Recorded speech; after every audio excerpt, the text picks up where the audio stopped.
안녕하세요. 저는 20대 후반 결혼한 지 1년도 안 된 새댁입니다.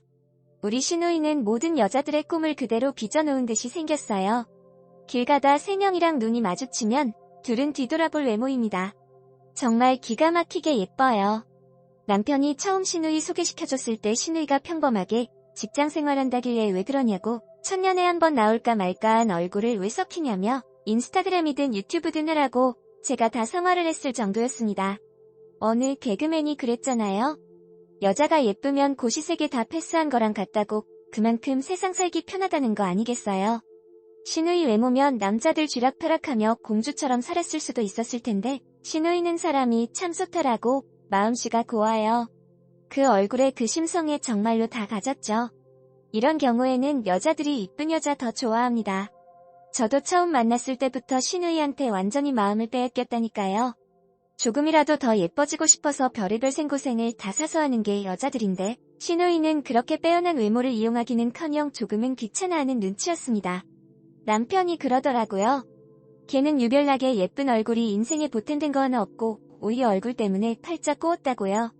직장 생활만 봐도 시누이는 전문대 졸업하고 웨딩 업계에서 2년 정도 일을 했습니다. 그런데 그 2년 동안 상담 받으러 온 예비부부 중에 정말로 10손가락 꽉 채울 정도로 많은 커플이 심각하게 싸웠대요. 이제 결혼식장 들어가기만 하면 되는 신랑들이 시누이한테 첫눈에 반해서 침 흘리다 예비신부한테 걸려주기니 살리니 싸운 게 한두 번이 아니라네요. 특히 변호사, 대기업 직원 등등 스펙 좋은 남자들이 그렇게 들이댔대요. 결국 그 업체에서만 몇 커플이 결혼 직전 깨진 이후로 회사에서 시누이한테 사표 쓰라고 했다더군요. 시누이는 회사 그렇게 그만둔 후 지금은 승무원 취업 준비 중입니다. 제가 그러지 말고 아나운서나 모델 오디션을 보라고 끊게 권해도 한사코 싫다고 합니다. 얼굴 팔리는 일은 하기 싫대요. 제가 그 얼굴 갖고 태어났으면 매일매일 찍어서 어디라도 올릴 텐데 시누이는 절대 그런 짓 안 합니다. 참 희한하다 싶었는데 신혼여행 첫날에 그 이유를 알게 됐습니다. 남편이 결혼식 다 끝나고 나서야 이야기해주더라고요. 시누이한테 아이가 있다고요? 시누이가 25인데 애가 벌써 5살이래요. 학생 때 사고 쳐서 낳은 거죠. 친구나 주변 사람들은 물론이고 대학 동창들도 애엄마인 걸 모른다고 합니다. 전문대 졸업하던 해에 출산한 터라 대학 때 친하게 몰려다녔던 친구들도 전혀 모른다고 하더라고요. 남편이 저한테 미리 말 못한 거 미안하다고 저희 부모님께서 너무 보수적이셔서 결혼 허락 못 받을까봐 그랬대요. 남편 말이 맞긴 맞아요. 제가 결혼 직전까지도 통금 시간을 칼같이 지켜야 했을 정도로 저희 아버지가 엄하십니다. 신랑 여동생이 학생 때 임신하고 지금 혼자 애 키우고 있다고 하면 콩가루 집안이라고 분명히 저 결혼 못하게 하셨을 거예요. 시누이한테 애가 있다는 이야기에 놀라기는 했지만 비난하고 싶지는 않았습니다. 같은 여자로서 얼마나 힘들었을까 생각이 먼저 들었죠. 범법 행위를 저지른 것도 아니고 저한테 피해를 주는 것도 아니고 비도덕적인 일도 아니잖아요. 어린 나이에 생명을 책임졌고 혼자 힘으로 아직 키우고 있다는 게 대단한 거죠. 시누이는 외국계 항공사 위주로 입사 준비 중이지만 혹시 한국 항공사에 취업이 될 수도 있으니까 만일을 대비해서 아직은 아이 문제를 비밀로 하고 싶대요. 취업하고 자리 잡히면 주변에 오픈하고 당당하게 키울 계획이라고 하더라고요. 그렇게 신혼여행에서 돌아온 후에 처음으로 시누이 딸을 봤습니다. 세상에 아이가 그렇게 예쁠 수가 없어 눈, 코, 입, 이목구비가 시누이 판박이었습니다. 어린데도 벌써 콧대가 오똑하고 눈망울이 사슴 같은 게 어지간한 키즈 모델보다 훨씬 예뻐요. 시조카를 동네 놀이터에 데리고 나간 적이 있는데 거기서도 아주 인기 폭발 있더라고요. 시누이 닮아서 성격도 착하고 그래서 친구도 많고 진짜 눈에 넣어도 안 아플 만큼 예쁜 아이였습니다. 그런 시조카가 시누이를 보면 볼수록 전 궁금증이 더욱더 커져만 갔습니다. 도대체 얘가 아빠가 누굴까? 어떤 똥망청이에 피도 눈물도 없는 냉혈한니 저렇게 이쁜 아이랑 엄마를 버렸을까? 저렇게 애가 무럭무럭 잘 크고 있다는 걸 알긴 아나 싶었습니다. 시누이는 지금 돈벌이를 못하고 있고 취업 준비하게도 바쁘니까 시댁 도움을 많이 받고 있어요. 시댁은 지방광역시에 있고 저랑 남편은 서울에 삽니다. 시누이는 지금 시부모님하고 같이 살고요. 시누이가 학원 가거나 공부를 해야 하니까 어머님께서 거의 애를 봐주시는 것 같았고 남편한테 물어보니 친아빠 쪽에서 양육비를 받기는커녕 그게 누군지도 전혀 모르는데요. 시누이가 입에 자물쇠를 단 것처럼 죽어도 말을 안 한답니다. 클럽 갔다가 술 먹고 실수해서 생긴 아이고 자기도 애 아빠가 누군지 모른다면서 하지만 남편은 그 말 안 믿습니다. 신우이가 그런 실수할 사람도 아니고 온 집안 식구들을 다 속여가며 몰래를 낳았다고 20대 극초반의 어린 나이에 그렇게까지 해서 애를 낳았다면 그건 분명히 모르는 남자 애는 아니다. 신우이가 좋아한 남자 자식일 거라고 하더라고요. 짐작 가는 사람이 없는 건 아니래요. 신우이가 고등학교 때부터 1년 넘게 사귄 남자친구가 있어서 남편은 처음엔 그 남친이 애 아빠인 게 분명하다고 생각했대요. 그래서 신우이가 아니라고 하는데도 그 사람 찾아가서 반강제로 친자검사까지 했답니다. 그런데 친자검사 결과가 아니라고 나왔다는 거예요.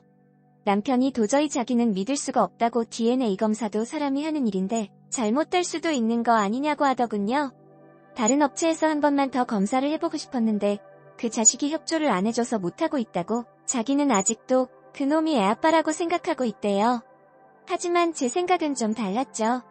한 발짝 떨어져서 냉정하게 생각했을 때 솔직히 친자 확인 검사가 잘못됐을 가능성은 희박하지만 게다가 남편 말로는 그 남자랑 고세 말부터 대학교 2학년 초까지 사귀다가 그 남자 군대 간 후에 헤어졌다고 하는데 아이는 그 다음해 가을에 태어났거든요. 1년 반이면 다른 남자 만나서 애 만들기 충분한 시간 아니겠어요? 고등학교 때 첫사랑이면 이렇게까지 못 밝힌 이유가 뭐가 있어요? 제 짐작은 신우이가 절대 세상 사람들에게 밝힐 수 없는 금단의 사랑을 했다는 쪽이었죠. 유부남이 아닐까 짐작했습니다. 웨딩업체는 애 낳고 나서 취업한 곳이라 거기서 들이댔던 예비신랑들은 아니고요. 신우이가 엄청난 스펙을 갖고 대시하던 그 예비신랑들을 왜 한 칼에 다 쳐냈는지 이해가 되는 대목이었죠. 시조카도 귀엽고 신우이도 저한테 잘해줬기에 저는 항상 그 두 모녀 편이었습니다. 친정부모님께 신우의 이야기를 말씀드렸을 때 제 예상대로 두 분 다 많이 놀라고 걱정도 하셨지만 제가 중간에서 열심히 설득해서 안심시켜드렸습니다. 신우이 좋은 사람이고 요즘 싱글맘 많다고 흠잡을 일 아니라고요. 저는 신우이가 취업하고 자리만 잡으면 큰 문제는 없을 줄 알았는데 이 일이 제 예상과 전혀 다르게 흘러갔습니다. 신우이가 폭탄 선언을 한 겁니다. 만난 사람이 있다고 자기도 결혼해서 남편한테 사랑받으면서 행복하게 살고 싶다고요. 하지만 그 남자는 아이의 존재를 모른다고 합니다. 세상 사람 아무도 모르게 키우는 아이를 자기가 좋아하는 남자한테 이야기할 리가 있나요? 그 남자는 다국적 기업의 본사 직원인데 지금 한국 지사에 파견 나와 있대요. 몇 년 후에는 본사가 있는 미국으로 돌아가야 한답니다. 부모님은 한국 사람이지만 국적은 미국인이고요. 이렇게 자기도 그 사람이랑 같이 미국으로 가고 싶대요. 그러면서 우리 부부가 혹시 아이를 맡아 키워줄 수 없는지 물어봅니다. 저는 적잖이 놀랐습니다. 얌전한 고양이 부뚜막에 먼저 올라간다더니 밑도 끝도 없이 사고치는 게 신우이 특기인가. 늘 친절하고 다정한 사람이 큰 결정은 어떻게 이른 식인지 이해가 안 갔습니다. 제가 신우이한테 그랬죠. 아이에 대해서 남자한테 솔직히 털어놓고 이해를 구해라. 이해를 못해주는 사람이면 결혼을 안 하는 게 맞다고요. 아무리 미국에 가서 산다 한들 친정에서 자기 애가 크고 있는데 그게 언제까지 숨겨주겠습니까? 그랬더니 신우이가 자기 지인들은 얘를 다 오빠 자식으로 알고 있고 언니랑 오빠만 비밀 지켜주면 아무도 모를 일이라고 합니다. 아이를 키워주면 달마다 양육비 얼마 아이 학비 얼마 해서 경제적인 부분에 대해서는 충분히 보상을 해주겠대요. 이야기를 들어보니 남자 쪽 집이 미국에서 수영장 딸린 몇백 평짜리 저택에 사는 부자라고 합니다. 신우이는 애를 떼놓고서라도 그 집에 시집가고 싶어하는 것 같았어요. 죽어도 싫다고 있습니다. 왜냐하면 그때 제가 임신 중이었거든요. 한참 입덧하느라 힘든데 내 키울 생각만 해도 떨리고 걱정되는 판에 지금 남의 애까지 어떻게 키워요. 말도 안 되죠. 그런데 남편도 신우이 의견에 동조를 하고 나중에는 시어머니까지 나서서 자기가 살아있는 날까지는 애 봐줄 테니까 걱정하지 말고 애를 받으라고 하시더라고요. 그래서 제가 그럼 차라리 시부모님 호적에 올리라고 말씀드렸어요. 시부모님 두 분 다 이제 갓 환갑이시거든요. 10년도 20년도 더 사실 수 있으세요. 시부모님 돌아가시면 그때는 저희도 물심양면으로 도와준다고 했고요. 그랬더니 남편이 정말 엄청난 소리를 합니다. 진짜 그 소리 듣고 저에 떨어지는 줄 알았어요. 남편이 이미 아이를 자기 호적에 올렸다는 거예요. 애초에 출생신고할 때부터 자기 딸로 신고도 있답니다. 그때 그 심정은 정말이지 말로는 표현 못합니다. 온 세상이 다 멈춘 것처럼 머릿속이 멍해지고 귀 아무 소리도 안 들렸어요. 저는 그때까지 남편의 가족관계 증명서를 본 일이 없었습니다. 혼인신고도 같이 가서 하긴 했지만 남편은 본이며 등록기준지도 자기는 다 외우고 있다면서 가족관계 증명서 안 보고 쓰더라고요. 신혼집 전세대출이랑 전입신고도 남편이 다 알아서 있기 때문에 저는 남편 서류를 볼 일이 없었습니다. 2년이나 사귄 사람이었기 때문에 저는 남편을 100% 믿었습니다. 결혼할 사람 의심해서 가족관계 증명서 떼본다는 이야기는 들었지만 저는 그런지 바람직하다고 생각하지 않았기에 해볼 생각도 안 했어요. 그런데 사람들이 그런 일을 하는 데는 이유가 있었네요. 제 남편의 가족관계 증명서에 딸이 하나 있다고 떡하니 올라가 있었습니다. 남편이 그럽니다.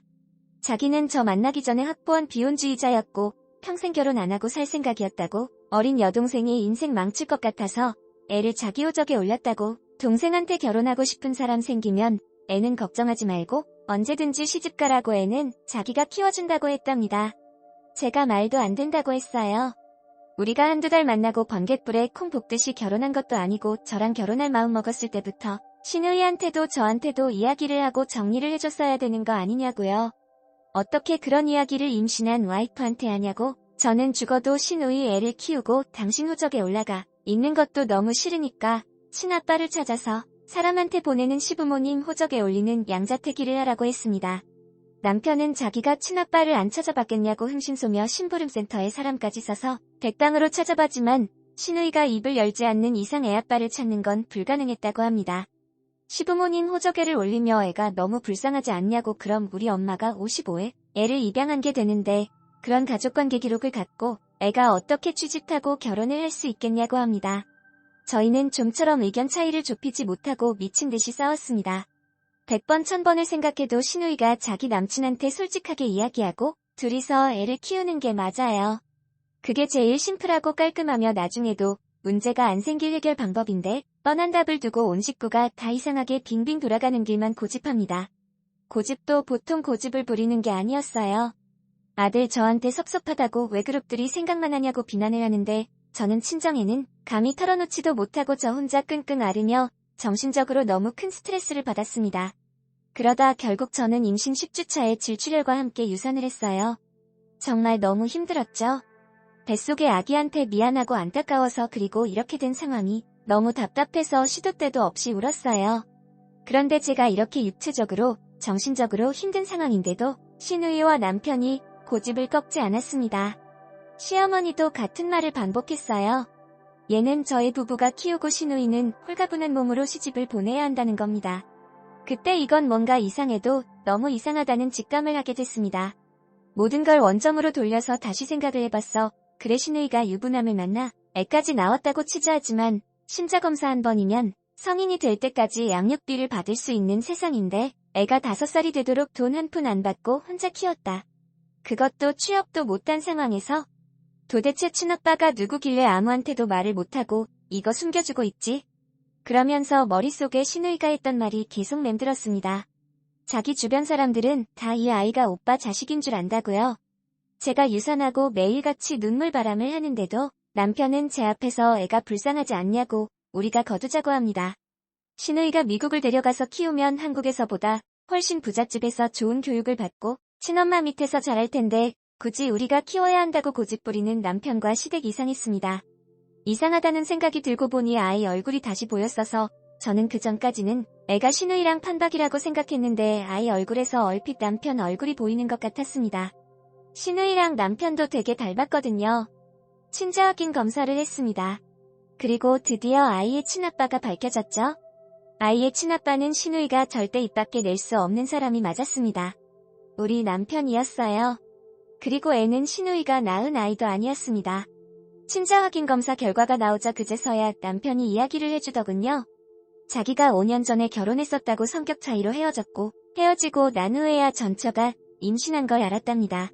전처가 애 만나 놓고 도망갔대요. 하지만 남편의 말을 더 이상은 한마디도 못 믿겠다군요. 신우이 고등학교 때 남자친구한테 친자검사를 했다는 등, 저랑 만나기 전에는 비혼주의자였다는 등 그 모든 이야기가 다 거짓말이었습니다. 그 후에 제가 남편 주변 사람들을 직접 찾아다녔습니다. 전처를 만나고 싶어서요. 전처를 알만한 사람들이면 다 찾아가서 끈덕지게 캐묻기도 하고 때로는 울고불고 매달렸어. 남편의 직장 동료 중 한 분께서 저한테 전처가 다니는 회사랑 전처 이름을 알려주셨어요. 자기도 연락처는 모르고 회사랑 이름만 한다고 하시더군요. 어렵게 전처를 만나서 전말을 알게 됐습니다. 남편의 마지막 변명조차 거짓말이었죠.